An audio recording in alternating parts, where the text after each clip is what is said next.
인천의 밤하늘은 구멍이라도 뚫린 듯 폭우를 쏟아내고 있었다.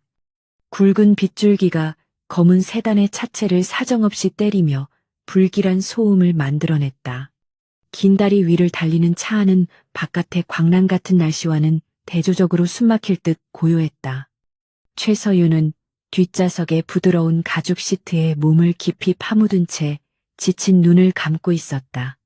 그녀는 환영그룹 본사에서 5시간 넘게 이어진 이사회를 마치고 돌아오는 길이었다. 그녀의 머릿속은 여전히 탐욕스러운 친척들이 내뱉던 독설들로 윙윙거렸다. 앞좌석에는 늙은 집사 한명석이 마치 고대 조각상처럼 꼿꼿한 자세로 운전대를 잡고 있었다. 그는 서윤이 초등학생일 때부터 20년이 넘도록 최 씨 일가를 위해 운전대를 잡아왔다. 희끗희끗한 머리카락과 낡았지만 단정한 검은 양복. 그리고 특유의 침묵은 그를 차 안의 어둠과 하나가 된 것처럼 보이게 만들었다. 서윤은 백미러를 통해 집사의 마른 등을 바라보며 작은 위안을 얻었다. 상류층 사람들에게 한명석은 그저 허리가 굽고 걸음이 느린 존재감 없는 노인일 뿐이었다.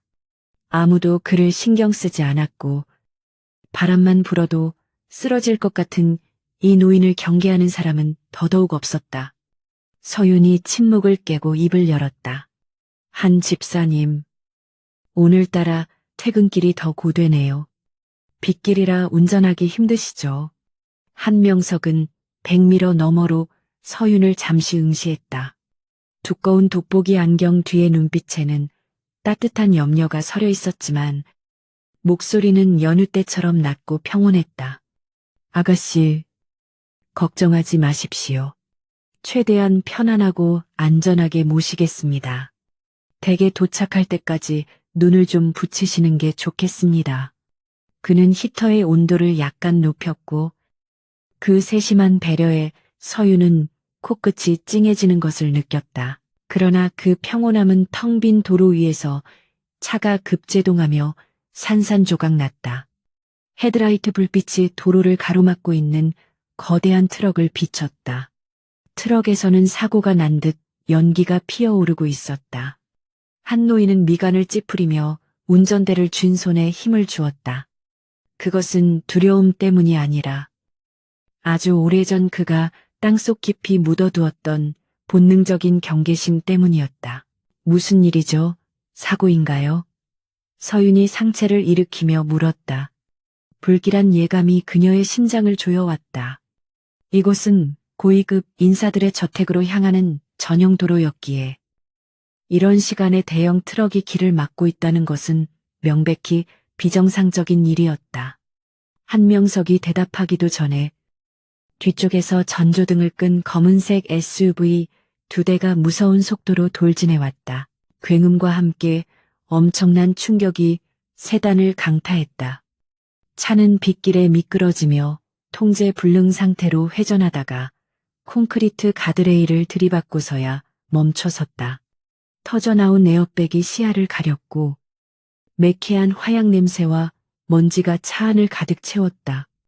서윤은 공포에 질려 비명을 지를 뻔했으나 목이 메어 소리가 나오지 않았다. 곧이어 밖에서 거친 발소리와 함께 차문을 강제로 뜯어내려는 소름 끼치는 소리가 들려왔다. 우비를 뒤집어 쓴 6명의 사내들이 쇠지렛대와 소음기가 장착된 권총을 들고 차를 포위했다. 그들은 덫에 걸린 사냥감을 노리는 늑대떼처럼 조직적으로 움직였다.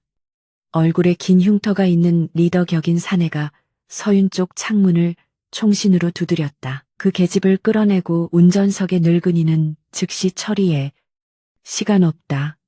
리더의 목소리는 빗소리를 뚫고 차갑게 울려 퍼졌다. 서윤은 절망적인 눈빛으로 운전석을 바라보았다. 연로한 집사가 크게 다쳤을까봐 걱정되었기 때문이다. 하지만 그녀가 목격한 것은 믿을 수 없는 광경이었다. 한명석은 피 한 방울 흘리지 않은 채 침착하게 안전벨트를 풀고 있었다. 그는 넥타이를 고쳐매며 돋보기 안경을 벗어 조수석에 내려놓았다. 그 순간 그의 눈빛은 더 이상 흐릿한 노인의 것이 아니었다. 그것은 칠흑 같은 어둠보다 더 깊고 서늘한 살기를 머금은 맹수의 눈이었다. 아가씨, 절대 밖을 보지 마시고 눈을 감고 계십시오. 무슨 소리가 들려도 나오시면 안 됩니다. 그의 목소리에는 거역할 수 없는 위압감이 서려 있었다. 한명석이 차문을 열고 빗속으로 걸어나갔다. 폭우가 그의 왜소한 몸을 적셨고 암살자들은 비틀거리는 노인을 보며 비웃음을 흘렸다. 리더가 눈짓하자 덩치 큰 부하 하나가 금속 야구 방망이를 들고 다가왔다.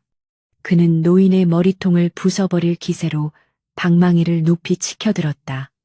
서윤은 공포에 질려 두 손으로 입을 틀어막았다. 그러나 방망이가 내려꽂으려는 찰나 한명석의 형체가 흐릿해졌다. 둔탁한 파열음과 함께 거구의 사내가 비명도 지르지 못한 채 바닥으로 고꾸라졌다. 그의 팔은 기괴한 각도로 꺾여 있었고 목을 대는 정교한 가격에 의해 으스러져 있었다. 모든 것이 눈 깜짝할 사이에 벌어졌다. 빗소리만이 끔찍한 정적을 채웠다. 남은 암살자들의 얼굴에서 비웃음이 사라지고 경악이 자리 잡았다. 한명석은 굽었던 허리를 펴고 천천히 고개를 들었다. 빗물에 젖은 그의 머리카락 사이로 드러난 눈빛은 섬뜩할 정도로 차가웠다. 조용히 은퇴 생활을 즐기려 했건만 너희 같은 쥐새끼들이 기어코 내 단잠을 방해하는구나. 노인의 목소리는 낮게 깔렸지만 천둥소리보다 더 위협적이었다. 리더가 사격을 명령하기도 전에 한명석이 폭발적인 속도로 파고들었다. 그는 가장 가까이 있던 적을 방패막이로 삼아 쏟아지는 총탄을 막아냈다. 군더더기 없는 동작으로 상대의 관절을 꺾고 급소를 가격하는 그의 기술은 살인을 위한 예술에 가까웠다. 빗물에 섞여 붉은 선혈이 아스팔트 위를 수놓았다. 뒤에서 단검을 들고 기습하려던 자는 한명석의 뒤돌려차기 한 방에 갈비뼈가 함몰되며 날아갔다. 그는 단순히 싸우는 것이 아니라 가장 효율적인 방법으로 적의 생명을 끊어내고 있었다. 이분도 채 되지 않아 5명의 전문 살인 청부업자가 바닥에 쓰러져 신음하거나 숨이 끊어졌다. 오직 리더만이 공포에 질려 뒷걸음질 치고 있었다. 너 정체가 뭐야? 그냥 늙은 운전사 주제에. 리더는 떨리는 손으로 총을 겨눴지만 방아쇠를 당길 용기조차 잃은 상태였다. 한명석은 피 묻은 손을 털어내며 천천히 그에게 다가갔다. 마치 죽음 그 자체가 걸어오는 듯한 압박감에 리더는 숨조차 제대로 쉴 수 없었다. 한명석이 순식간에 거리를 좁혀 리더의 손목을 낚아채 비틀었다. 총이 바닥에 떨어지는 소리와 함께 뼈가 부러지는 소름 끼치는 소리가 났다. 그는 고통에 몸부림치는 리더의 멱살을 잡아 들어 올렸다. 가서 네 주인에게 전해라. 아가씨 털끝 하나라도 건드린다면 내가 직접 찾아가 그 더러운 목을 비틀어버리겠다고. 한명석은 마지막 일격으로 리더를 기절시킨 뒤 쓰레기처럼 바닥에 던져버렸다. 그는 거친 숨을 고르며 헝클어진 옷매무새를 다시 단정하게 정리했다. 빗물에 씻겨 내려가는 핏물을 뒤로 한 채 그는 다시금 허리를 약간 굽힌 늙은 집사의 모습으로 돌아와 뒷좌석 문을 열었다. 실내등이 켜지며 그의 젖은 얼굴이 드러났다. 서윤은 멍한 표정으로 그를 올려다보았다. 방금 전의 사륙 현장은 꿈이었던 것처럼. 한명석은 온화하고 죄송스러운 표정을 짓고 있었다. 놀라게 해드려 송구합니다. 아가씨, 차가 고장나서 다른 차를 불렀습니다. 조금만 기다려 주십시오. 그는 품에서 하얀 손수건을 꺼내 서윤의 손에 묻은 먼지를 조심스럽게 닦아냈다. 그날 밤 20년간 감춰져 있던 비밀의 문이 열렸다. 검은색 세단이 빗속을 뚫고 인천의 구도심으로 들어섰다. 사고 현장에서 멀지 않은 곳에 미리 준비해둔 안전가옥으로 향하는 길이었다. 차 안에는 무거운 침묵만이 감돌았다. 서유는 여전히 떨리는 손을 꽉 쥐고 창밖을 응시했지만 눈에는 아무것도 들어오지 않았다. 그녀의 머릿속은 방금 목격한 믿을 수 없는 사륙의 현장으로 가득 차 있었다. 한명석은 평소와 다름없는 표정으로 운전대를 잡고 있었다. 그의 손은 안정적이었고 호흡은 규칙적이었다.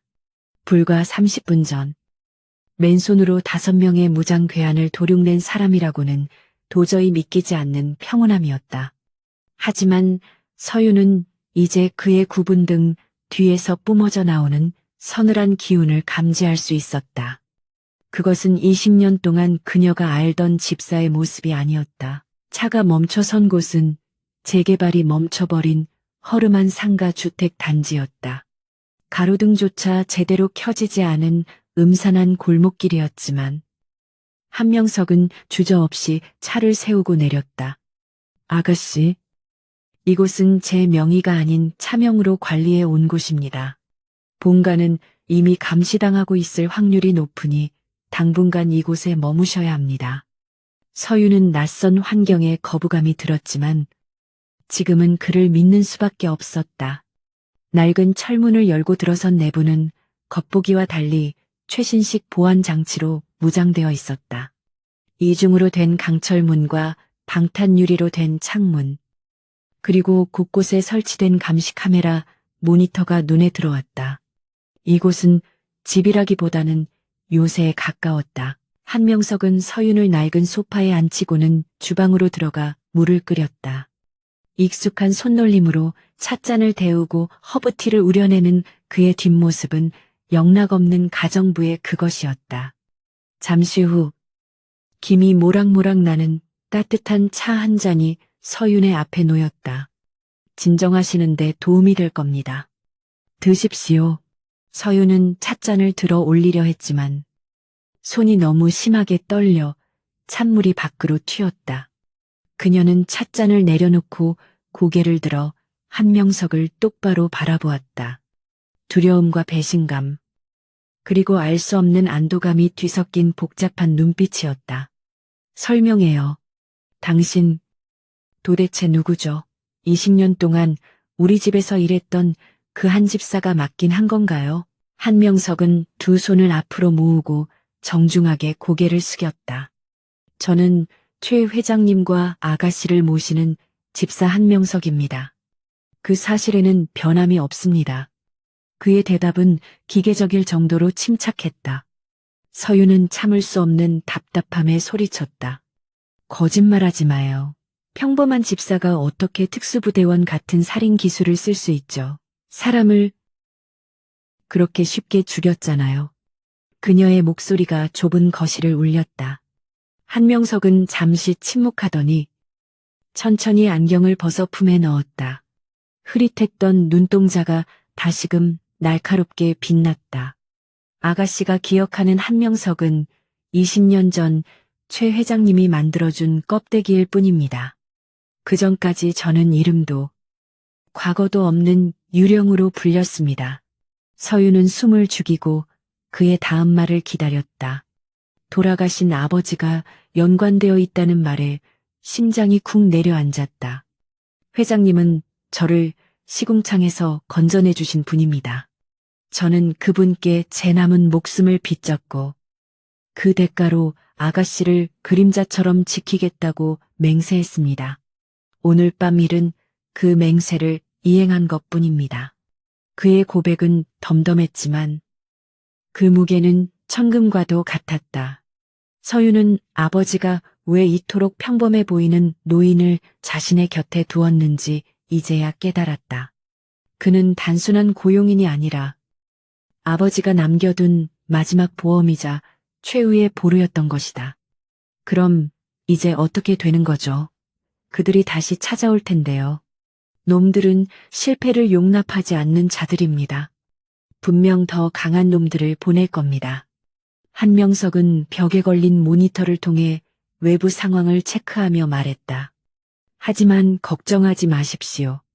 제 목숨이 붙어 있는 한 그 누구도 아가씨에게 손끝 하나 댈 수 없습니다. 이제부터 제가 하는 방식은 조금 거칠어질 수 있으니 양해 바랍니다. 한편 서울 강남의 화려한 마철로 꼭대기층에 위치한 최동훈 부회장의 집무실에서는 고성이 오가고 있었다. 뭐라고 실패해. 그깟 계집애 하나 처리하는 게 그렇게 어려워. 최동훈은 손에 들고 있던 크리스털 위스키 잔을 벽에 집어던졌다. 산산조각 난 유리 파편이 고급 카펫 위로 흩뿌려졌다. 그의 앞에 무릎 꿇고 있는 수행비서는 식은땀을 흘리며 바닥만 쳐다보았다. 죄송합니다. 부회장님, 정보에 오류가 있었습니다. 현장에 있던 요원들이 전원 사망했습니다. 생존한 리더의 증언에 따르면 서윤 양의 운전기사가 비서는 차마 말을 잇지 못하고 침을 꿀꺽 삼켰다. 운전기사, 그 늙어빠진 송장 같은 놈 말인가. 최동훈은 어이없다는 듯 헛웃음을 터뜨렸다.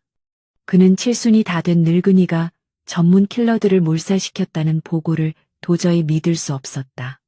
지금 나랑 장난해 특수부대 출신 5명이 노인네 하나한테 당했다고 그게 말이 된다고 생각하나 믿기 어려우시겠지만 사실입니다.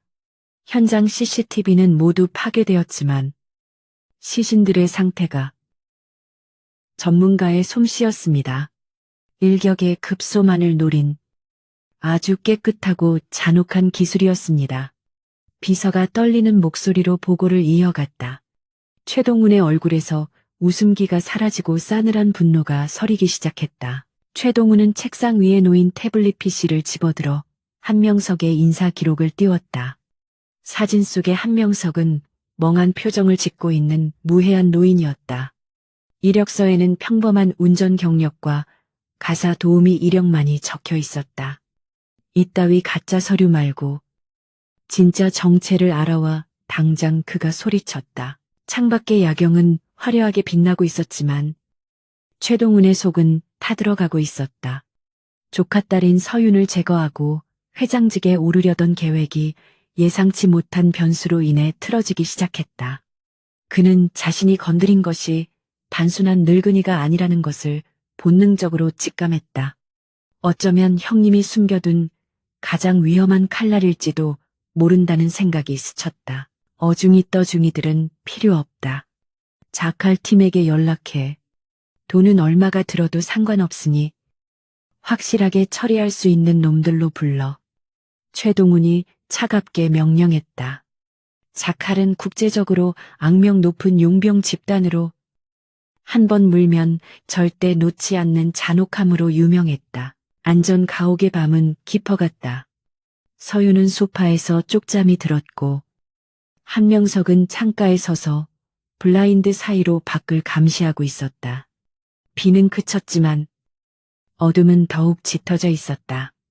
그는 품속에서 오래된 펜던트를 꺼내어 만지작거렸다. 그 안에는 젊은 시절에 자신과 서윤의 아버지가 함께 찍은 빛바랜 사진이 들어있었다. 한명석은 사진을 보며 씁쓸한 미소를 지었다. 회장님, 약속대로 아가씨는 무사합니다. 하지만 놈들이 선을 넘었습니다. 이제부터는 방어가 아니라 사냥을 시작해야 할 것 같습니다. 그의 중얼거림은 허공으로 흩어졌다. 늙은 사냥개의 눈빛이 다시 한번 푸르게 타올랐다. 전쟁은 이제 막 시작되었을 뿐이었다. 다음 날 아침, 낡은 안전가옥의 창틈으로 희미한 햇살이 비쳐들었다. 서윤이 눈을 떴을 때 공기 중에는 고소한 빵 굽는 냄새와 향긋한 커피 향이 감돌고 있었다. 그녀는 잠시 자신이 어디에 있는지 혼란스러웠으나 이내 어젯밤의 기억이 파도처럼 밀려와 몸을 떨었다. 그녀는 무거운 몸을 이끌고 거실로 나갔다. 주방에는 한명석이 완벽하게 다림질된 정장 셔츠를 입고 아침 식사를 준비하고 있었다. 식탁 위에는 토스트와 스크램블 에그, 그리고 신선한 샐러드가 정갈하게 차려져 있었다.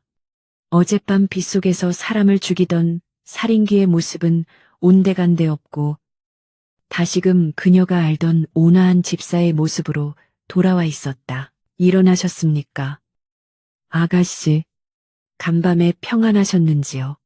한명석은 허리를 숙여 인사하며 따뜻한 커피를 건넸다.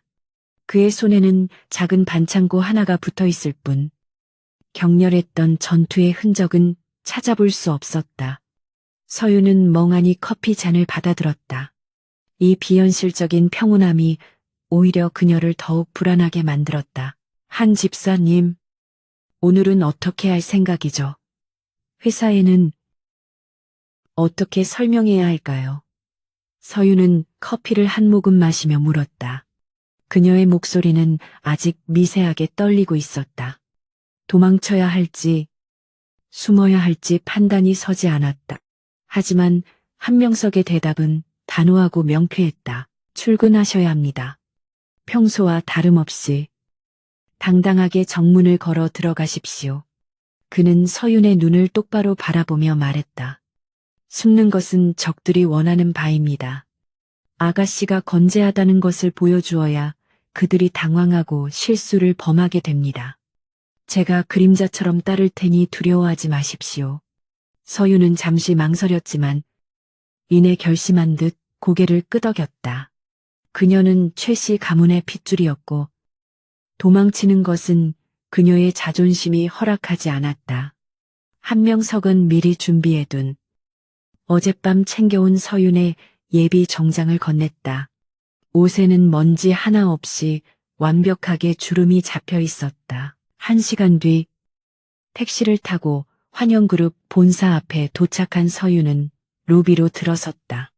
직원들은 수군거리며 그녀를 쳐다보았고 경비원들은 당황한 기색을 감추지 못했다. 이미 사내에는 그녀가 사고로 실종되었거나 사망했을지도 모른다는 헛소문이 돌고 있었기 때문이었다. 서윤은 턱을 치켜들고 엘리베이터로 향했다. 한명석은 로비 입구까지 그녀를 배웅한 뒤 조용히 뒤로 물러났다. 저는 잠시 처리할 자비리 있어 다녀오겠습니다. 회의가 끝날 때쯤 모시러 오겠습니다. 그는 짧게 목례를 하고는 인파 속으로 사라졌다. 서윤은 멀어지는 그의 뒷모습을 보며 심호흡을 했다. 이제부터는 그녀 혼자만의 전쟁터였다. 한명석이 향한 곳은 서울의 뒷골목. 그 중에서도 가장 음습하고 더러운 소문이 모이는 영등포의 한 낡은 당구장이었다. 간판은 깨져 있었고 지하로 내려가는 계단에서는 곰팡이 냄새와 담배 냄새가 진동했다. 이곳은 청부업자들과 정보 브로커들이 기생하는 붉은 쥐파의 아지트였다. 그가 지하 입구에 들어서자 문신을 드러낸 건장한 사내 2명이 길을 막아섰다. 뭐야? 이 하라범은 길 잘못 들었어. 뼈 부러지기 전에 썩 꺼져. 사내 중 하나가 한명석의 어깨를 밀치며 비웃었다. 하지만 한명석은 미동도 하지 않았다. 그의 눈은 이미 죽은 사람을 보는 듯 공허했다. 장 사장을 만나러 왔다. 길을 비켜라. 한명석의 목소리는 낮고 건조했다.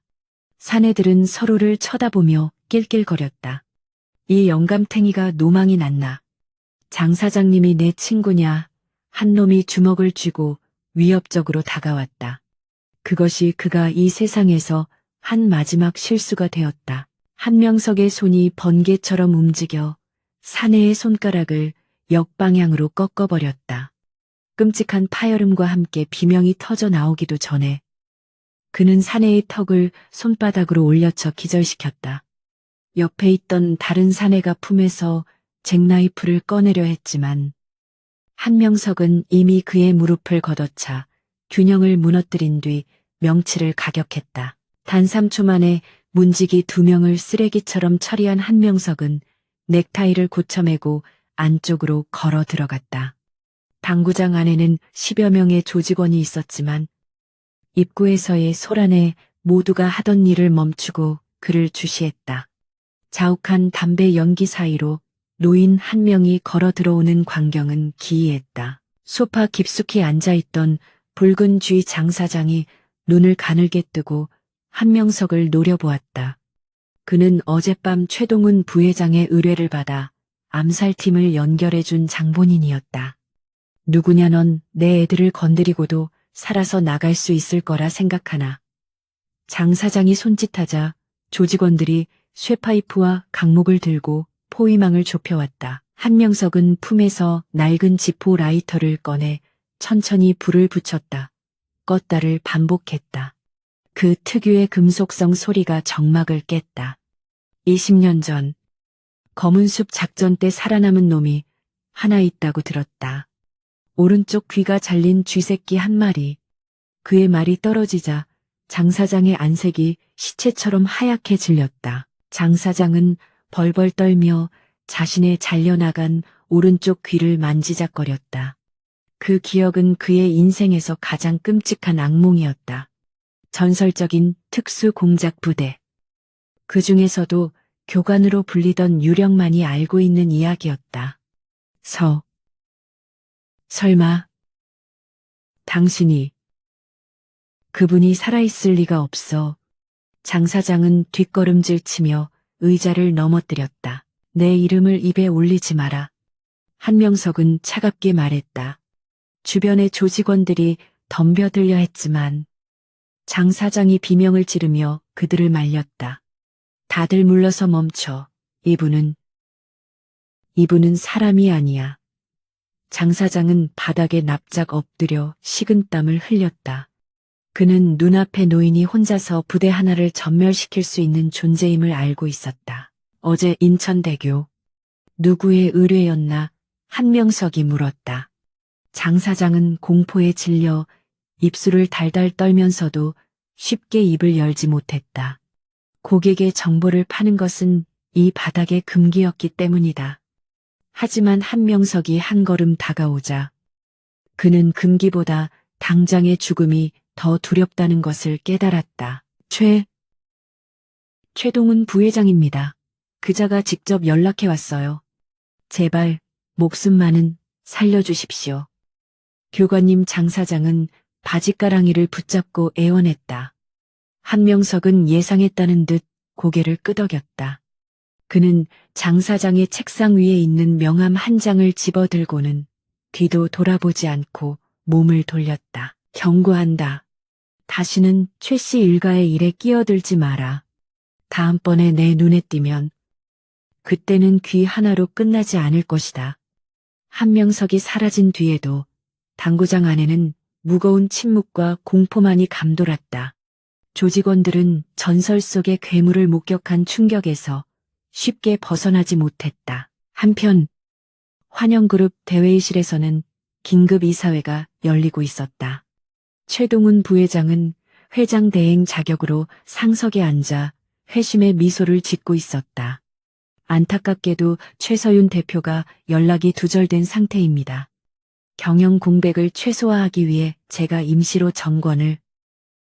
그가 말을 마치기도 전에 회의실 문이 활짝 열렸다. 또각또각 하이힐 소리가 회의실의 정적을 깨고 울려 퍼졌다.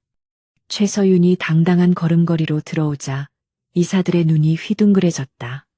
최동훈은 마치 귀신이라도 본 듯 자리에서 벌떡 일어났다. 네가 어떻게 여기에? 그는 말을 잇지 못하고 입을 번긋거렸다. 제가 늦었군요. 삼촌. 아니, 부회장님. 서윤은 차가운 미소를 지으며 자신의 자리로 걸어갔다. 교통사고가 좀 있었지만 보시다시피 멀쩡합니다. 제 건강을 염려해 주셔서 감사하군요. 그녀는 최동훈을 똑바로 응시하며 의자에 앉았다. 그녀의 눈빛에는 더 이상 나약함이 없었다. 회의는 서윤의 주도로 빠르게 진행되었다. 그녀는 완벽한 논리와 카리스마로 반대파 임원들을 압박했고 최동훈의 안건을 모두 부결시켰다. 최동훈은 분노로 얼굴이 불그락 푸르락했지만 살아 돌아온 그녀를 당장 어찌할 방법이 없었다. 그는 주먹을 꽉 쥐며 속으로 다짐했다. 다음번에는 반드시 숨통을 끊어놓겠다고. 회의가 끝나고 서윤이 로비로 내려왔을 때 정문 앞에는 검은색 세 세단이 대기하고 있었다. 한명석이 차문을 열고 공손하게 고개를 숙였다.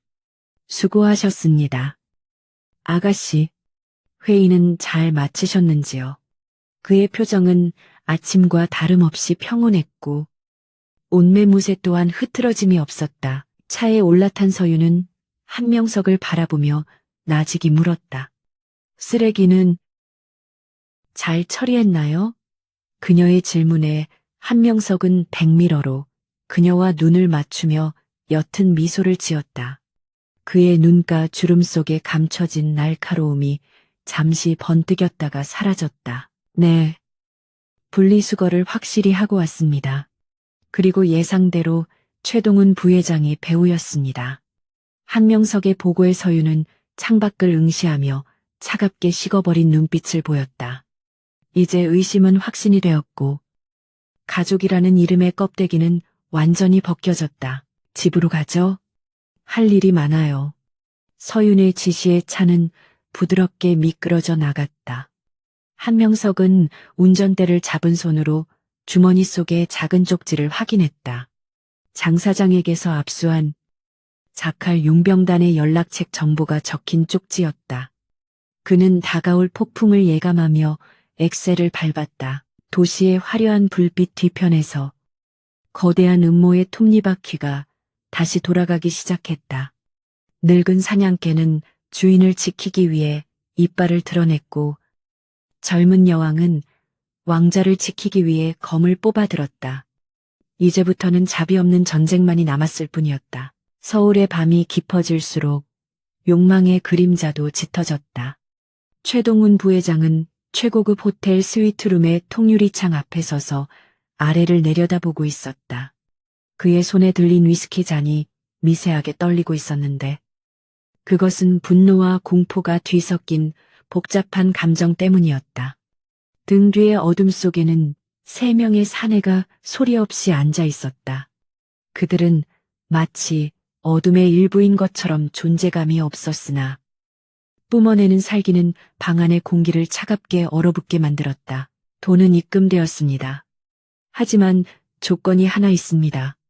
어둠 속에서 거친 목소리가 들려왔다. 그는 국제용병 집단 자칼의 리더인 코드네임 울프였다. 울프는 탁자 위에 놓인 한명석의 사진을 날카로운 눈빛으로 훑어보았다.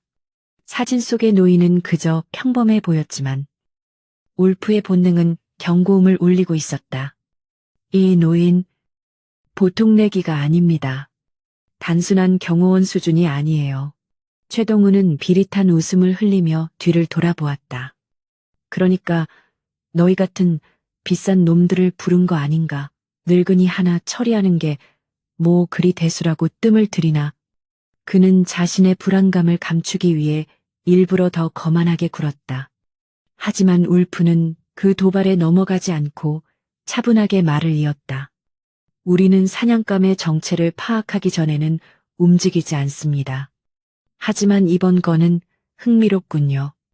20년 전 사라진 유령의 냄새가 납니다. 다음 날 환영그룹 본사 회장실. 서윤은 창밖을 바라보며 깊은 생각에 잠겨 있었다. 책상 위에는 낡은 서류 봉투 하나가 놓여 있었다. 그것은 오늘 아침 아버지의 옛 지인이라며 찾아온 전직 정보기관 국장이 전해준 것이었다. 봉투 안에는 한명석의 과거가 담긴 1급 기밀문서의 사본이 들어있었다. 그녀는 떨리는 손으로 문서를 다시 한번 펼쳐보았다. 코드네임 고스트, 본명 불명, 소속 국군정보사령부 특수공작단, 블랙포레스트. 문서에 적힌 내용은 충격적이었다. 그녀가 알던 온화한 집사는 과거 국가의 그림자 속에서 가장 위험한 임무를 수행하던 전설적인 지휘관이었다. 수많은 암살과 파괴 공작, 그리고 구출 작전을 성공시킨 살아있는 병기. 서윤은 현기증을 느꼈다. 아버지는 도대체 어떤 인연으로 이런 사람을 자신의 곁에 두게 된 것일까? 그때 집무실 문이 열리고 한명석이 들어왔다. 그는 여느 때와 다름없이 따뜻한 홍차와 다과를 트레이에 담아오고 있었다. 아가씨, 잠시 휴식을 취하시는 게 좋겠습니다. 안색이 창백하십니다. 그의 목소리는 부드러웠지만 서윤에게는 이제 그 목소리가 전혀 다르게 들렸다. 그녀는 문서를 덮지 않고 그를 빤히 쳐다보았다. 한 집사님, 아니, 함대장님이라고 불러야 하나요? 서윤의 질문에 한명석의 동작이 아주 잠시 멈칫했다. 찻잔을 내려놓는 그의 손길에는 흔들림이 없었지만 안경 너머의 눈빛이 깊게 가라앉았다. 그는 천천히 허리를 펴고 서윤을 마주보았다. 그 순간 방 안의 공기가 무겁게 내려앉는 듯했다. 국장님이 다녀가셨군요. 굳이 알지 않으셔도 될 과거입니다. 아버지는 다 알고 계셨던 거죠. 당신이 어떤 사람인지, 손에 얼마나 많은 피를 묻혔는지. 서윤은 따지듯 물었지만 목소리에는 원망보다는 슬픔이 묻어났다. 한명석은 씁쓸한 미소를 지으며 고개를 끄덕였다. 회장님은 25년 전 해외 출장 중에 테러 단체에 납치되셨습니다. 그때 구출 작전을 지휘했던 것이 저였습니다. 그는 잠시 과거를 회상하듯 눈을 가늘게 떴다. 작전 중 부하들을 모두 잃고 저와 회장님만 간신히 살아남았습니다. 저는 부상으로 전역해야 했고 갈 곳 없는 저를 거두어 주신 분이 바로 회장님이십니다. 저는 그때 맹세했습니다. 남은 목숨은 회장님과 그분의 가족을 위해 쓰겠다고. 그의 고백은 담담했지만 그 안에 담긴 세월의 무게는 서윤의 가슴을 울렸다. 서윤은 자리에서 일어나 그에게 다가갔다. 그리고 처음으로 그를 고용인이 아닌 생명의 은인으로 바라보았다. 그동안 저를 속인 건 밉지만 당신이 없었다면 저는 지금 이 자리에 없었겠죠. 고마워요. 한 집사님. 그녀의 진심 어린 말에 한명석은 깊이 고개를 숙였다. 과분한 말씀입니다. 저는 그저 제 임무를 다할 뿐입니다. 그때였다. 건물 전체를 울리는 요란한 사이렌 소리가 평화로운 분위기를 산산조각냈다. 화재 발생 전 직원들은 즉시 비상계단을 통해 대피해 주십시오. 안내 방송과 함께 스프링클러가 작동하며 천장에서 물이 쏟아져 내렸다. 순식간에 사무실은 아수라장이 되었다. 서윤은 당황하여 자리에서 일어났지만 한명석은 침착하게 그녀의 팔을 잡았다. 거짓 경보입니다. 연기 냄새가 나지 않습니다. 한명석은 날카로운 눈빛으로 주변을 살폈다. 놈들이 왔습니다. 정문과 엘리베이터는 위험합니다. 저를 따르십시오. 그는 서윤을 보호하듯 감싸 안으며 비상구 쪽이 아닌 회장실 안쪽에 있는 비밀 통로로 그녀를 이끌었다. 이것은 오직 회장과 그만이 알고 있는 비상 탈출구였다. 하지만 그들이 통로 입구에 다다랐을 때 정비복을 입은 사내 2명이 앞을 막아섰다. 그들은 손에 소음기가 장착된 기관단총을 들고 있었다. 역시 이쪽으로 올 줄 알았지. 영감. 감이 아직 살아있네. 사내 중 하나가 비릿한 웃음을 흘리며 총구를 겨눴다. 그들은 일반적인 깡패들과는 차원이 다른 훈련된 살인 기계들이었다. 한명석은 서윤을 자신의 등 뒤로 밀치며 낮은 목소리로 말했다. 눈을 감고 귀를 막으십시오. 말이 끝나기가 무섭게 그는 품에서 만년필을 꺼내 던졌다. 만년필은 총알처럼 날아가 앞장선 사내의 미간에 정확히 박혔다. 사내가 비명을 지를 새도 없이 쓰러지자 뒤따르던 사내가 즉시 발포를 시작했다. 투투퉁 둔탁한 총성이 복도를 울렸다. 한명석은 벽을 타고 달리며 총알을 피했다. 그의 움직임은 중력을 거스르는 듯 가벼웠고 빨랐다. 그는 사내의 품으로 파고들어 총신을 잡고 위로 쳐 올렸다. 총알이 천장을 강타하며 파편이 튀었다. 한명석은 그대로 사내의 명치를 팔꿈치로 가격한 뒤 목을 감아 조르며 바닥으로 쓰러뜨렸다. 자칼인가 냄새가 나는군. 한명석은 기절한 사내의 목에 있는 문신을 확인하며 중얼거렸다. 자칼은 그가 현역 시절에도 악명 높았던 용병 부대였다. 그들이 개입했다는 것은 최동훈이 막대한 자금을 쏟아부으며 전면전을 선포했다는 의미였다. 상황은 생각보다 훨씬 심각했다. 아가씨, 계획을 수정해야겠습니다. 이 건물은 이미 놈들에게 장악당했습니다. 한명석은 쓰러진 용병의 무전기를 집어들고 서윤에게 돌아왔다. 서윤은 겁에 질려 있었지만 결코 주저앉지는 않았다. 그녀는 한명석의 옷자락을 꽉 잡으며 고개를 끄덕였다. 당신을 믿어요. 어디든 따르겠어요. 한명석은 무전기를 통해 들려오는 적들의 교신 내용을 들으며 건물의 구조도를 머릿속에 그렸다. 1층 로비와 지하 주차장은 이미 봉쇄되었고 옥상에는 저격수가 배치되어 있었다. 탈출할 수 있는 길은 없었다. 그렇다면 남은 방법은 하나뿐이었다. 적들이 예상하지 못한 곳으로 역습을 가하는 것. 우리는 아래로 가지 않습니다. 위로 갑니다. 한명석의 말에 서윤은 의아한 표정을 지었다. 옥상에요. 저격수가 있다고 하지 않았나요? 한명석은 옅은 미소를 지으며 탄창을 확인했다. 사냥꾼이 가장 방심하는 순간은 사냥감이 덫에 걸렸다고 확신할 때입니다. 그 틈을 노려야 합니다. 두 사람은 비상계단을 통해 위층으로 이동하기 시작했다. 한명석은 층마다 설치된 CCTV의 사각지대를 정확하게 파악하며 이동했다. 그의 등은 땀과 물로 젖어 있었지만 그 어느 때보다 든든해 보였다. 서윤은 숨을 헐떡이며 그를 따라갔다. 그녀의 심장은 터질 듯 뛰었지만 이상하게도 두려움은 점차 사라지고 투지가 솟아올랐다. 20층 서버실에 도착한 한명석은 잠긴 문을 능숙하겠다고 안으로 들어갔다. 그는 메인 서버 단말기에 접속하여 건물 전체의 보안 시스템을 해킹하기 시작했다. 뭐 하시는 거죠? 서윤이 물었다. 물었다. 건물을 놈들의 무덤으로 만들 준비를 하는 중입니다. 그의 손가락은 보이지 않을 정도로 빠르게 키보드 위를 춤추고 있었다. 잠시 후 건물 전체의 조명이 꺼지고 비상등마저 전멸했다. 칠흑 같은 어둠이 찾아왔다. 이것은 한명석에게 있어 최고의 전장이었다.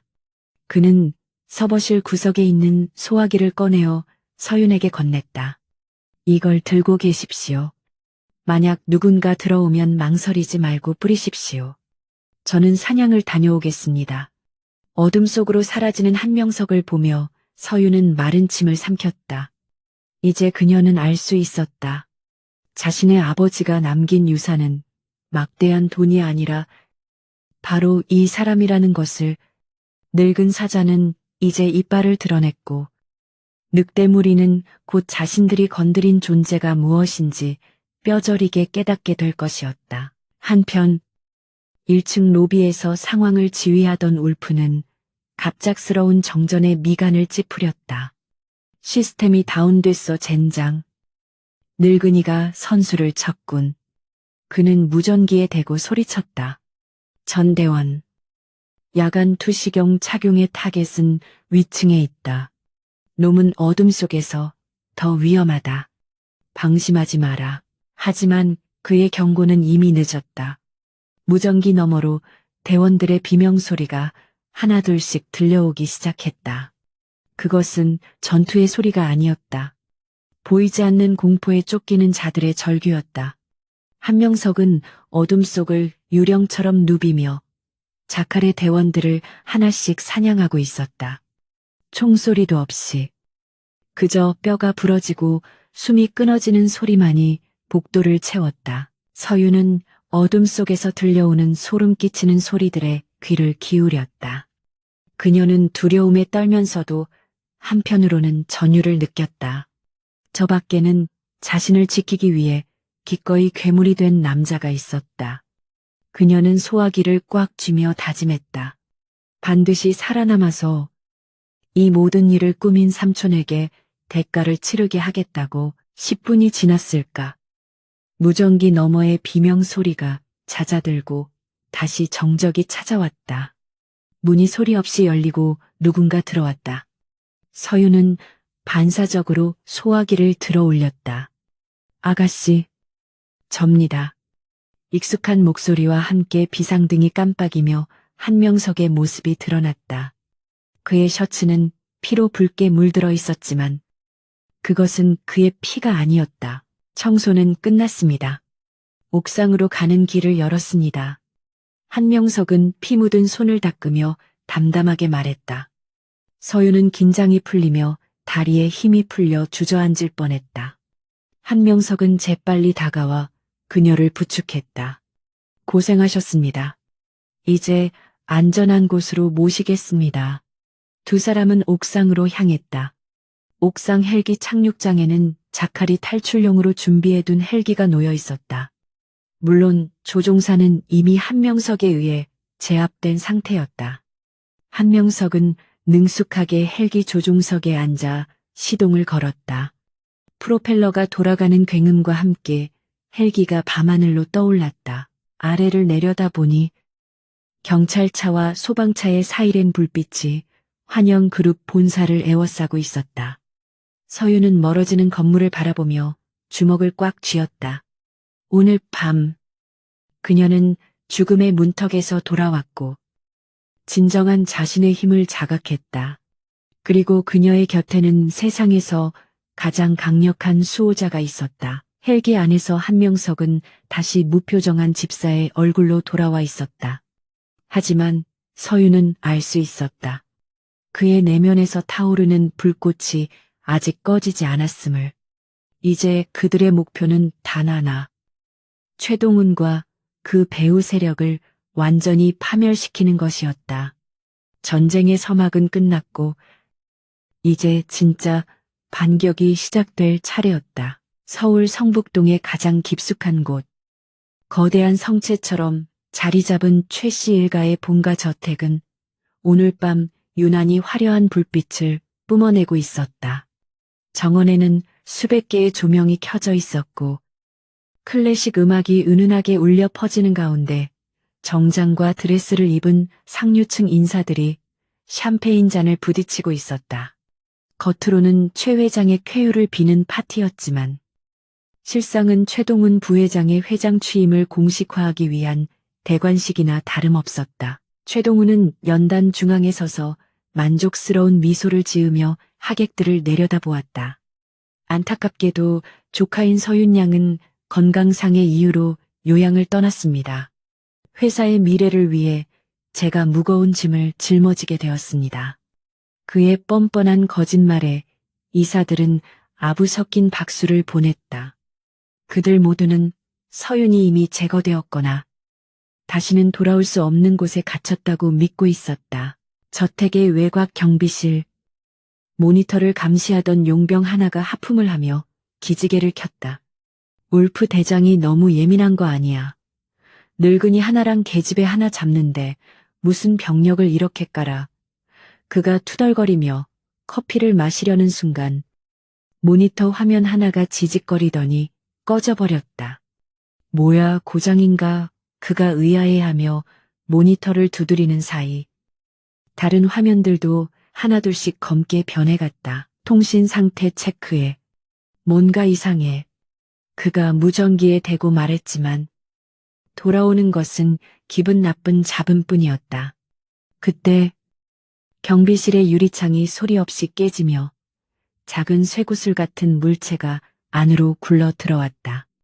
용병들이 그것의 정체를 파악하기도 전에 눈을 멀게 할 듯한 섬광과 함께 굉음이 터졌다. 섬광탄이었다. 경비실 안이 아수라장이 된 틈을 타 그림자 속에서 한명석이 나타났다. 그는 손에 쥔 단검으로 혼란에 빠진 용병들을 순식간에 무력화시켰다.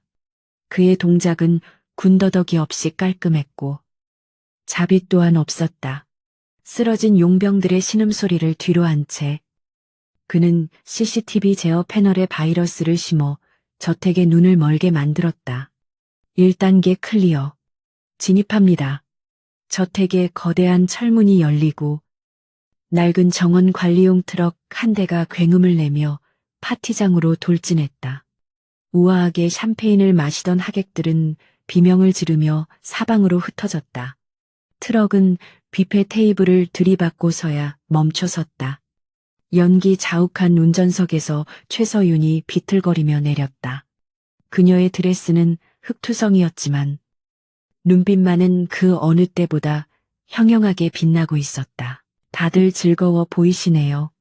주인공이 빠진 파티가 무슨 재미죠? 서윤의 목소리가 마이크를 통해 정원에 울려 퍼졌다. 최동우는 사색이 되어 뒷걸음질 쳤다. 네. 네가 어떻게 여봐라. 경호원들, 뭐 하는 거야? 당장 저 미친년을 끌어내. 그가 고래고래 소리를 질렀지만 정원 외곽을 지키던 경호원들은 이미 바닥에 누워 있었다. 그때 저택 지붕 위에서 검은 그림자가 뛰어내렸다. 한명석이었다. 그는 착지와 동시에 구르며 최동훈을 향해 총구를 겨누던 자칼. 용병 2명의 다리를 쏘아 맞췄다. 탕탕 총성이 울려 퍼지자 파티장은 순식간에 아수라장으로 변했다. 귀부인들은 비명을 지르며 도망쳤고 겁쟁이 이사들은 테이블 밑으로 기어들어갔다. 아가씨, 본관으로 가십시오. 회장님의 인장이 있는 금고를 확보하셔야 합니다. 한명석이 소리쳤다. 서윤은 고개를 끄덕이고 본관을 향해 달리기 시작했다. 하지만 그 앞을 자칼의 리더 울프와 그의 정예 부대원들이 가로막았다. 울프는 흉측한 미소를 지으며 거대한 정글도를 꺼내들었다. 어딜 가려고? 꼬마 아가씨, 파티는 이제 시작인데. 서윤이 멈칫하는 순간 한명석이 바람처럼 달려들어 그녀 앞을 막아섰다. 그는 양손에 든 권총으로 십자포화를 퍼부어 용병들을 분산시켰다. 가십시오. 뒤는 제가 맞습니다. 그의 외침에 서윤은 입술을 깨물며 본관으로 뛰어들어갔다. 한명석은 홀로 남아 5명의 최정예 용병들과 대치했다. 늙은 유령이여. 드디어 만나는군. 울프가 칼끝으로 한명석을 가리켰다. 내 놈의 전설은 익히 들었지. 하지만 세월은 못 속일 텐데 울프의 도발에도 한명석은 표정 하나 변하지 않았다. 그는 탄창이 빈 권총을 버리고 허리춤에서 3단봉을 꺼내 깨르륵 펼쳤다. 말이 많군. 짖는 개는 무서워하지 않는 법이지. 전투가 시작되었다. 울프의 부하들이 동시에 덤벼들었다. 한명석은 몸을 낮춰 첫 번째 공격을 피하고 3단봉으로 상대의 무릎 관절을 정확히 가격했다. 빡뼈가 부러지는 소리와 함께 용병 하나가 쓰러졌다. 하지만 다른 용병의 주먹이 한명석의 옆구리를 강타했다. 늙은 집사의 입에서 컥 하는 소리가 터져 나왔다. 확실히 예전 같은 맷집은 아니었다. 하지만 한명석은 고통을 무시하고 반격했다. 그는 쓰러진 용병의 몸을 발판 삼아 뛰어올라 자신을 가격한 놈의 턱을 올려찼다. 공중에서 몸을 비틀며 착지하는 그의 동작은 60대 노인이라고는 믿기지 않을 만큼 경이로웠다. 빗방울이 다시 떨어지기 시작했고 피와 빗물이 섞여 정원의 잔디를 적셨다. 울프가 틈을 노려 거대한 정글도를 휘둘렀다. 한명석은 간발의 차이로 피했지만 그의 정장 재킷이 길게 찢어지고 가슴에 얕은 상처가 났다. 붉은 피가 흰 셔츠를 물들였다. 하하, 역시 느려. 이제 그만 죽어라. 울프가 광소를 터뜨리며 맹공을 퍼부었다. 한명석은 방어하기 급급해 보였다. 한편 본관 안으로 들어온 서윤은 아버지의 서재로 향했다. 복도 곳곳에서 최동훈의 사병들이 튀어나왔지만 그녀는 멈추지 않았다. 한명석에게 배운 호신술과 챙겨온 테이저건으로 적들을 하나씩 쓰러뜨렸다. 그녀는 더 이상 보호받기만 하는 연약한 공주가 아니었다. 그녀는 자신의 왕국을 되찾으러 온 여왕이었다. 서재문을 박차고 들어간 서윤은 벽에 걸린 그림 뒤에 비밀 금고를 열었다. 그 안에는 회장직 승계에 필요한 결정적인 서류와 최동훈의 비자금 장부가 들어있는 USB가 있었다. 이것만 있으면 게임은 끝난다. 하지만 그때 뒤에서 차가운 총구가 그녀의 머리를 겨눴다. 찾았구나. 조카야. 최동훈이었다. 그는 비열한 웃음을 지으며 서윤을 노려보고 있었다.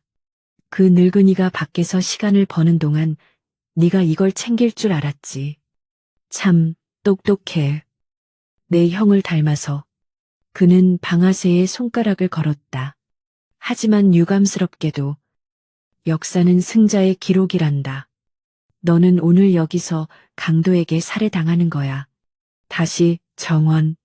한명석은 거친 숨을 몰아쉬며 한쪽 무릎을 꿇고 있었다.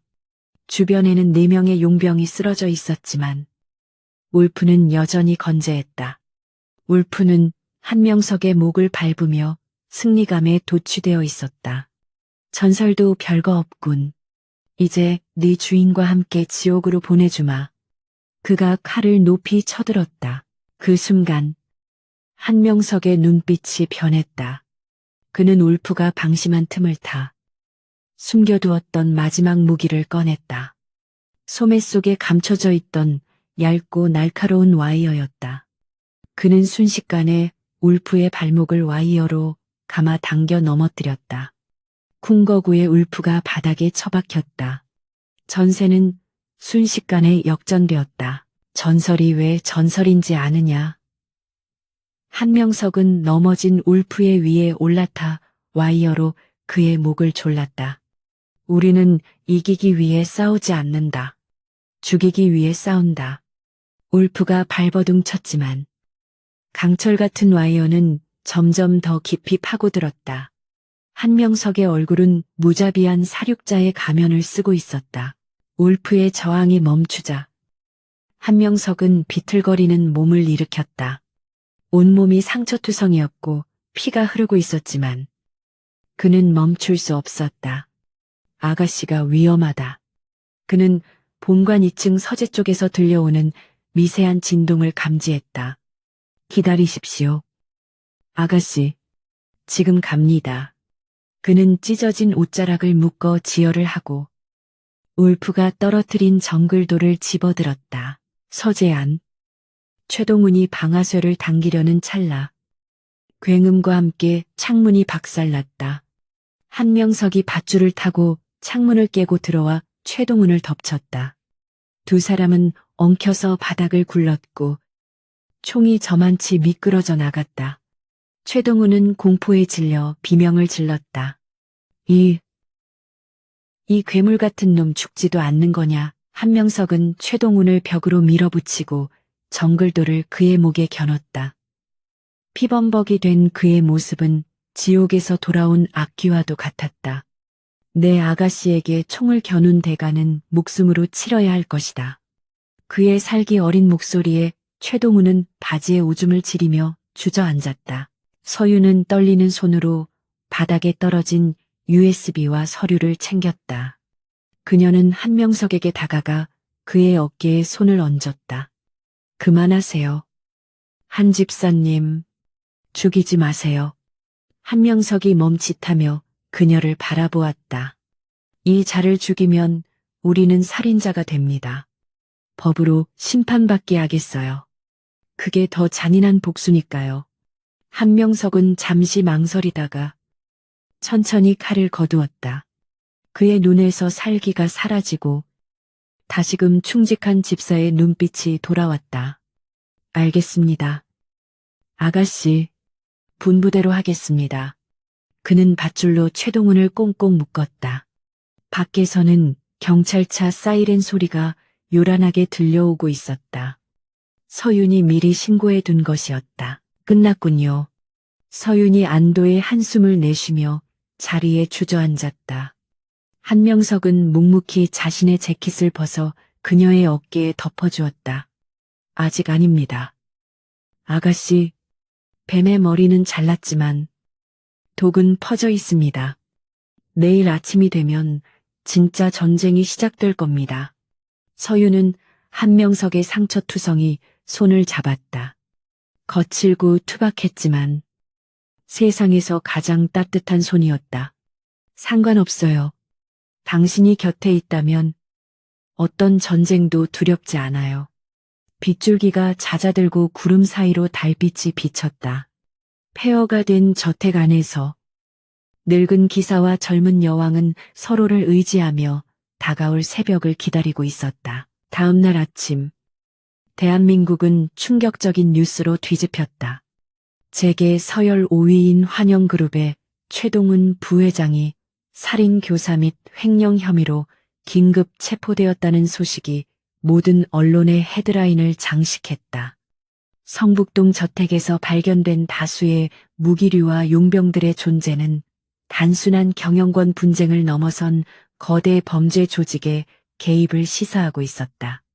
검찰청 포토라인에선 최동훈은 수갑을 찬 채로도 고개를 뻣뻣이 들고 있었다. 모든 것은 조작입니다. 진실은 법정에서 밝혀질 것입니다. 그는 카메라를 향해 여유로운 미소까지 보였다. 대한민국 최고의 로펌인 태산의 변호인단이 이미 그의 뒤를 지키고 있었기 때문이다. 그는 자신이 가진 막대한 자금과 인맥이 자신을 이 시궁창에서 건져줄 것이라 굳게 믿고 있었다. 구치소 독방에 앉아서도 그는 콧노래를 부르며 조카가 보낼 항복 문서를 기다렸다. 같은 시각 환영그룹 본사 대회의실. 최서윤 회장은 싸늘한 눈빛으로 임원들을 내려다보고 있었다. 그녀의 앞에는 어젯밤 확보한 비밀 장부의 사본들이 수북이 쌓여 있었다. 지금 이 순간부터 최동훈 라인에 섰던 모든 임원의 직무를 정지합니다. 그리고 이 장부에 거론된 횡령 및 배임 혐의자들은 전원 검찰에 고발 조치하겠습니다. 한 임원이 억울하다는 듯 소리쳤다. 회장님, 이건 너무하십니다. 우리는 그저 시키는 대로 했을 뿐입니다. 회사를 위해 평생을 바친 우리를 이렇게 내치시다니요. 하지만 서윤은 눈 하나 깜짝하지 않았다. 회사를 위한 것이 아니라 당신들의 주머니를 위한 것이었겠죠. 보안팀, 이분들을 밖으로 모시세요. 그녀의 단호한 명령에 건장한 보안 요원들이 들이닥쳐 임원들을 끌고 나갔다. 한편 서울 시내의 한 대학병원 VIP 병실. 간호사가 링거를 교체하기 위해 들어왔을 때 병실은 텅 비어 있었다. 침대 위에는 환자복이 가지런히 개켜져 있었고 그 위에 치료는 충분히 받았습니다. 잠시 산책 좀 다녀오겠습니다. 라고 적힌 쪽지만이 남아 있었다. 한명석은 전신에 붕대를 감은 상태였지만 아직 끝나지 않은 일이 있음을 알고 있었다. 그는 병원 주차장에 세워둔 낡은 세단에 올라탔다. 뒷좌석에는 그가 예전에 숨겨두었던 낡은 가방이 실려 있었다. 가방 안에는 소음기가 장착된 권총 2정과 단검, 그리고 폭약이 들어있었다. 뱀의 머리는 잘랐지만 그 뱀을 키운 둥지가 남아있었다. 자칼 용병단의 한국지부, 그들이 존재하는 한 서윤의 안전은 영원히 보장받을 수 없었다. 인천항의 외진 구석, 컨테이너들이 미로처럼 쌓인 제3부두 창고. 이곳은 표면적으로는 물류 창고였지만 실상은 자칼 용병단의 무기 밀매와 작전본부로 쓰이는 곳이었다. 창고 안에서는 한국 지부장인 코요테가 전화기를 붙들고 고함을 지르고 있었다. 울프팀이 전멸했다고 그 늙은이 하나 때문에 당장 본부에 지원 요청해 오늘 밤 안으로 그 계집과 노인네를 반드시 죽여서 본보기를 보여야 해. 그때 창고의 거대한 철문이 끼익 소리를 내며 아주 천천히 열렸다. 저녁 노을을 등지고 한 노인이 지팡이를 짚은 채 절뚝거리며 걸어 들어왔다. 검은색 롱코트에 중절모를 눌러쓴 한명석이었다. 코요테는 어이없다는 표정으로 그를 바라보았다. 뭐야, 길 잃은 영감님인가? 여기가 어디라고 기어 들어와. 한명석은 대답 대신 천천히 고개를 들었다. 중절모 아래로 드러난 그의 눈빛은 지옥불처럼 이글거리고 있었다. 길을 잃은 건 내가 아니라 너희들이다. 감히 사냥에서는 안 될 사냥감을 건드렸으니 말이다. 그의 목소리는 낮고 묵직하게 창고 안을 울렸다. 코요테는 그제야 눈앞에 노인이 보고서에 적힌 그 괴물임을 직감하고 황급히 총을 찾았다. 쏴버려 저 영감탱이를 벌집으로 만들어. 코요테의 비명에 가까운 명령에 창고 안에 있던 20여 명의 조직원이 일제히 사격을 개시했다.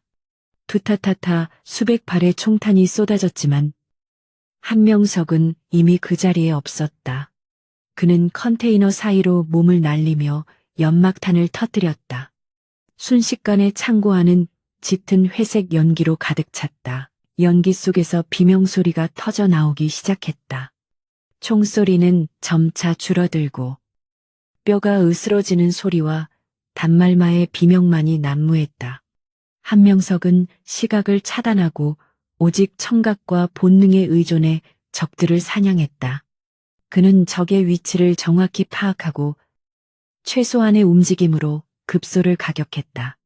부상 입은 몸이었지만 그의 살인 기술은 조금도 녹슬지 않았다. 어디 있나? 나와 비겁하게 숨지 말고. 나와 코요테는 허공에 대고 샷건을 난사하며 뒷걸음질 쳤다. 공포가 그의 이성을 마비시키고 있었다. 바로 그때 그의 등 뒤에서 서늘한 인기척이 느껴졌다. 비겁 압도적인 힘의 차이를 그렇게 부르는 건가? 한명석의 차가운 속삭임이 귓가를 스쳤다. 코요테가 뒤를 돌아보려는 순간 한명석의 단검이 그의 손목을 꿰뚫었다.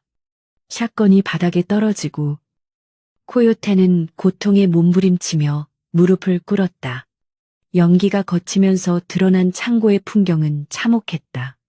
20명의 조직원이 모두 바닥에 쓰러져 있었고 오직 한명석만이 피 묻은 코트를 입고 우뚝 서 있었다. 그는 코요테의 멱살을 잡아 올렸다. 본부에 전해라. 한국에 다시는 발을 들이지 말라고. 만약 또다시 내 주인 주변을 얼씬거린다면 다음번에는 내가 직접 너희 본거지를 찾아가 지도에서 지워버리겠다고. 한명석은 코요테의 주머니에 도청장치가 켜져 있음을 알고 있었다. 이 경고는 코요테가 아닌 바다 건너에 있는 자칼의 수뇌부에게 보내는 최후 통첩이었다. 한명석은 기절한 코요테를 던져두고 창고 곳곳에 설치한 폭탄의 타이머를 작동시켰다. 그는 지팡이를 짚고 다시 절뚝거리며 창고를 빠져나왔다. 등 뒤에서 거대한 폭발음과 함께 붉은 화염이 치솟았다. 인천항의 밤하늘을 수놓은 불꽃은 자칼의 한국 지부가 완전히 괴멸했음을 알리는 신호탄이었다. 같은 시각 구치소 접견실. 최동우는 변호사를 기다리며 초조하게 손톱을 물어뜯고 있었다. 드디어 문이 열리고 담당 변호사가 들어왔지만 그의 표정은 흑빛이었다. 부회장님? 아니, 최 선생님. 상황이 안 좋습니다. 변호사는 떨리는 손으로 태블릿 PC를 내밀었다. 화면에는 인천항 물류창고 화재 속보가 나오고 있었다. 이게 뭐 그냥 불난 거잖아. 최동훈이 소리쳤다. 변호사는 마른 침을 삼키며 대답했다. 저곳이 선생님께서 고용하신 용병들의 본거지였습니다. 전소되었습니다. 생존자는 없는 것으로 파악됩니다. 그리고 로펌 대표님께서 선생님의 변호를 포기하라고 지시하셨습니다. 뭐라고 변호를 포기해? 내가 누군지 알아. 내가 나가면 너희들 다 죽여버릴 거야. 최동우는 악을 쓰며 테이블을 엎었다. 하지만 변호사는 냉정하게 가방을 챙겨 일어났다. 이미 끝났습니다. 서윤 회장님이 제출한 증거가 너무 완벽해요.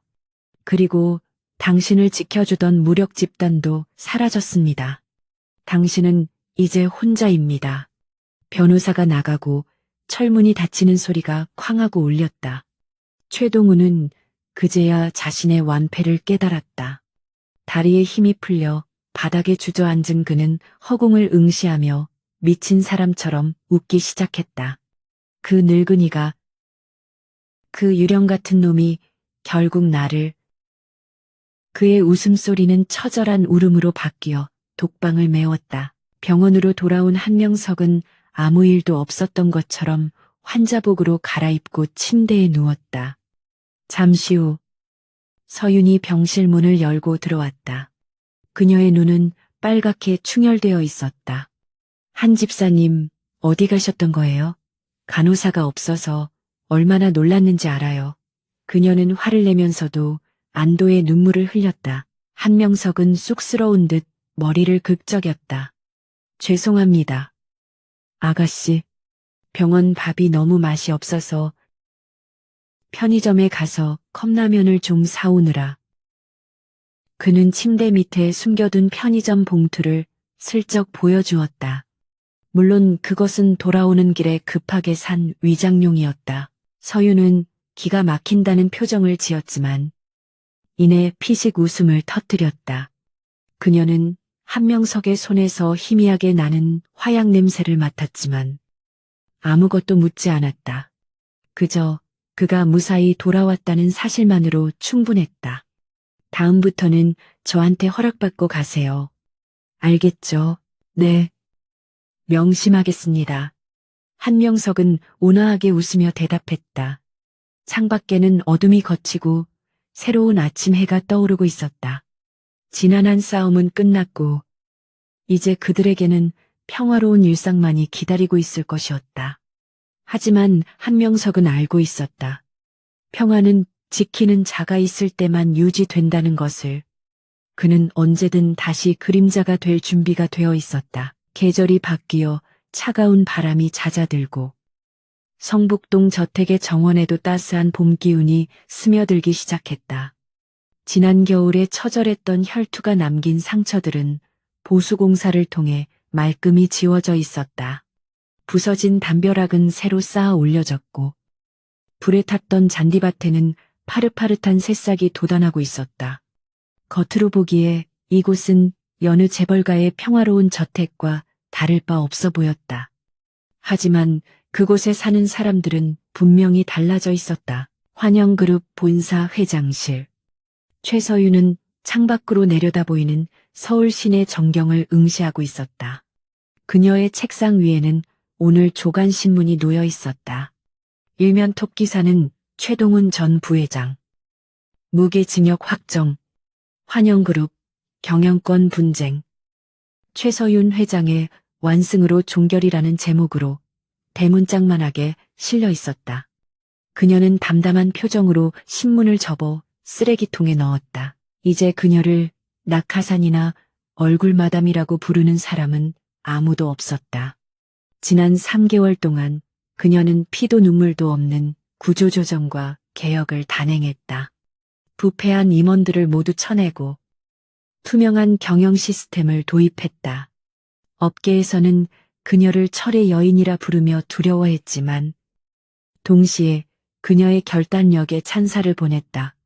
그녀의 눈빛에서는 더 이상 망설임을 찾아볼 수 없었다. 회장님, 다음 일정은 이사회 주재입니다. 준비되셨습니까? 비서실장이 조심스럽게 물었다. 서윤은 자리에서 일어나 재킷을 걸쳤다. 가시죠. 오늘 안건은 중요하니까요. 그녀가 걸음을 옮길 때마다 직원들은 허리를 90도로 숙여 인사했다. 그것은 강요된 의전이 아니라 진심 어린 존경과 경외심의 표현이었다. 그녀는 아버지의 그늘에서 벗어나 진정한 왕좌의 주인이 되어 있었다. 한편 서울 구치소의 독방.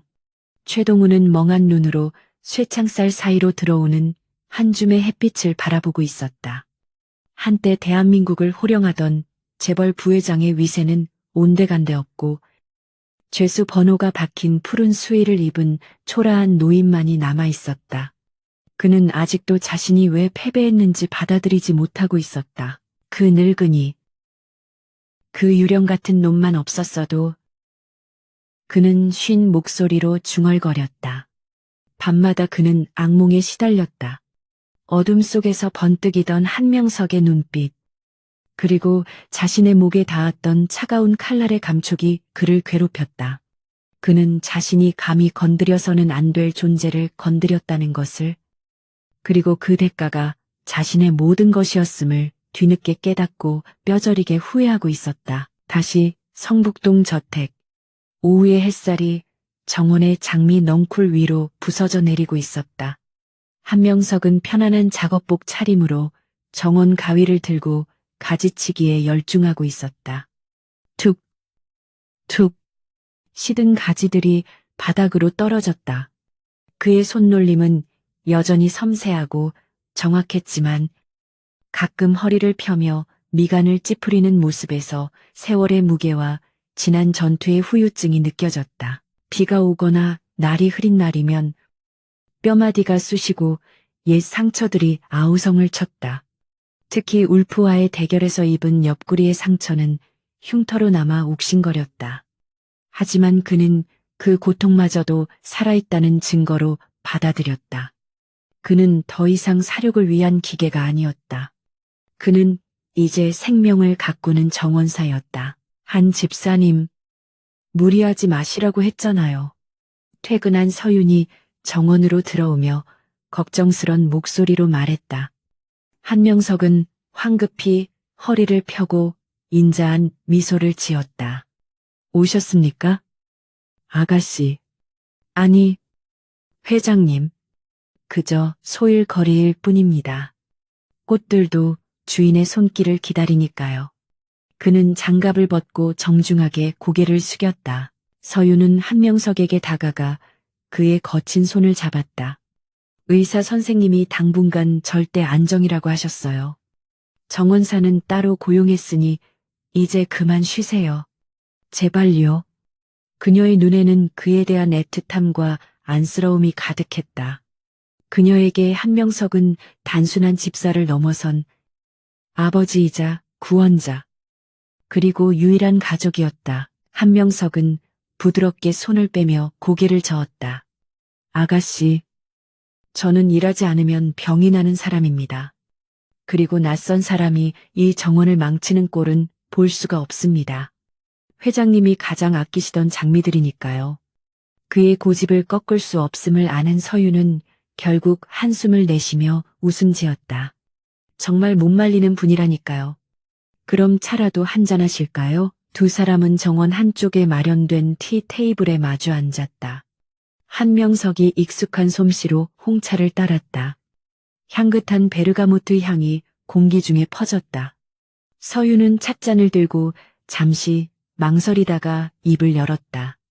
한 집사님, 저 궁금한 게 있어요. 그날 이후로 작한 놈들은 어떻게 되었나요? 정말로 완전히 사라진 건가요?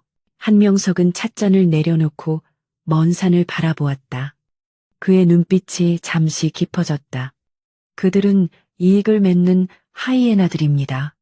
사자에게 물려 큰 상처를 입은 하이에나는 두 번 다시 그 사자의 영토를 넘보지 않습니다.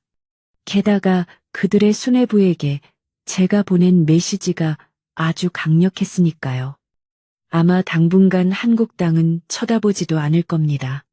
사실 한명석은 그날 밤 이후 전 세계의 뒷골목 정보망에 은밀한 경고문을 띄웠었다. 최서윤을 건드리는 자는 지구 끝까지 쫓아가 몰살한다. 고스트, 그 이름의 무게를 아는 자라면 목숨이 10개가 아닌 이상 감히 덤벼들 생각을 하지 못할 터였다. 그는 그렇게 보이지 않는 곳에서 영원한 결계를 쳐두었다. 그리고 아가씨, 한명석이 말을 이었다. 진정한 평화는 힘에 의해 지켜지는 것이 아니라 아가씨가 보여주신 리더십과 정의로움에 의해 유지되는 것입니다. 저는 그저 거들었을 뿐, 이 모든 것은 아가씨 스스로 쟁취하신 승리입니다. 그는 서윤에게 공을 돌리며 겸손해했다. 서윤은 고개를 끄덕이며 미소 지었다. 알아요. 하지만 당신이 없었다면 불가능했을 거예요. 아버지가 왜 당신을 그토록 신뢰하셨는지 이제야 온전히 이해할 수 있어요. 그녀는 가방에서 작은 상자 하나를 꺼내 한명석에게 건넸다. 이거 아버지 유품을 정리하다가 찾은 거예요.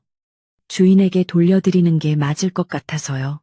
한명석이 조심스럽게 상자를 열자 그 안에는 낡은 은색 군번줄이 들어있었다. 20년 전 그가 군을 떠날 때 반납했던 그리고 죽은 줄로만 알았던 자신의 군번줄이었다. 뒷면에는 샘펄 피델리스 항상 충실하라라는 문구가 새겨져 있었다. 그는 떨리는 손으로 군번줄을 어루만졌다. 회장님이 이걸 보관하고 계셨군요. 한명석의 눈시울이 붉어졌다. 그것은 그가 잃어버렸던 자신의 정체성이자 회장과의 끊을 수 없는 인연의 증표였다. 아버지는 당신을 부하가 아니라 형제처럼 생각하셨던 것 같아요. 그리고 저에게도 당신은 삼촌 그 이상의 존재예요. 서윤의 진심 어린 고백에 한명석은 고개를 떨구고 눈물을 삼켰다. 주말이 되자 서윤과 한명석은 선대 회장의 묘소를 찾았다. 도시의 소음이 들리지 않는 고요한 공원 묘지에는 봄꽃들이 만발해 있었다. 한명석은 묘비 앞에 최고급 위스키를 따르고 정성스럽게 주변의 잡초를 뽑았다. 그는 양복을 갖춰 입고 있었지만 넥타이는 매지 않은 편안한 모습이었다. 회장님, 오랜만에 인사 올립니다. 명석입니다. 그는 묘비의 손을 얹고 나직이 속삭였다. 약속. 지켰습니다. 아가씨는 이제 훌륭한 나무로 성장하셔서 숲을 이루셨습니다. 더 이상 비바람을 두려워하지 않으셔도 될 것 같습니다. 저기 하늘에서 보고 계시죠? 바람이 불어와 그의 희끗희끗한 머리카락을 흐트렸다. 서윤은 한 발치 뒤에서 그 모습을 지켜보았다. 그녀는 두 남자의 깊은 유대감을 방해하고 싶지 않았다. 한명석은 한참 동안 묘비를 바라보다가 품에서 군번줄을 꺼내 묘비 옆에 묻었다. 저는 이제 군인이 아닙니다. 유령도 아닙니다. 그저 아가씨의 곁을 지키는 늙은 집사로 살다가 회장님 곁으로 가겠습니다. 그때까지 편히 쉬십시오. 그는 과거의 자신과 작별을 고했다. 피로 얼룩진 과거, 국가의 그림자로 살았던 세월을 이제는 온전히 내려놓기로 했다. 그에게 남은 사명은 단 하나. 서윤이 만들어갈 새로운 세상을 곁에서 지켜보는 것뿐이었다. 그는 흙을 덮고 가볍게 털어낸 뒤 환한 얼굴로 서윤에게 돌아왔다. 가시죠. 아가씨, 집에 가서 저녁 준비를 해야겠습니다. 돌아오는 차 안에서 서윤은 운전대를 잡은 한명석을 보며 물었다. 한 집사님, 이제 은퇴하셔서 여행도 다니고 편하게 사시는 건 어때요? 퇴직금은 넉넉히 드릴게요. 남은 인생은 본인을 위해 쓰셨으면 해요. 그것은 그녀가 줄 수 있는 최대한의 배려였다. 하지만 한명석은 백미러를 통해 서윤과 눈을 맞추며 부드럽게 하지만 단호하게 고개를 저었다. 여행이라니요. 당치 않습니다. 제 인생에서 가장 큰 기쁨은 아가씨가 출근하시는 모습을 배웅하고 퇴근길을 맞이하는 것입니다. 그리고 제가 없으면 정원의 장미들은 누가 돌보고 아가씨의 홍차는 누가 끓이겠습니까? 그래도 몸도 성치 않으신데 서윤이 말끝을 흐렸다. 한명석은 껄껄 웃으며 핸들을 꺾었다. 이 늙은이 아직 쓸만합니다. 그리고 제가 있어야 쥐새끼들이 얼씬도 못하지 않겠습니까?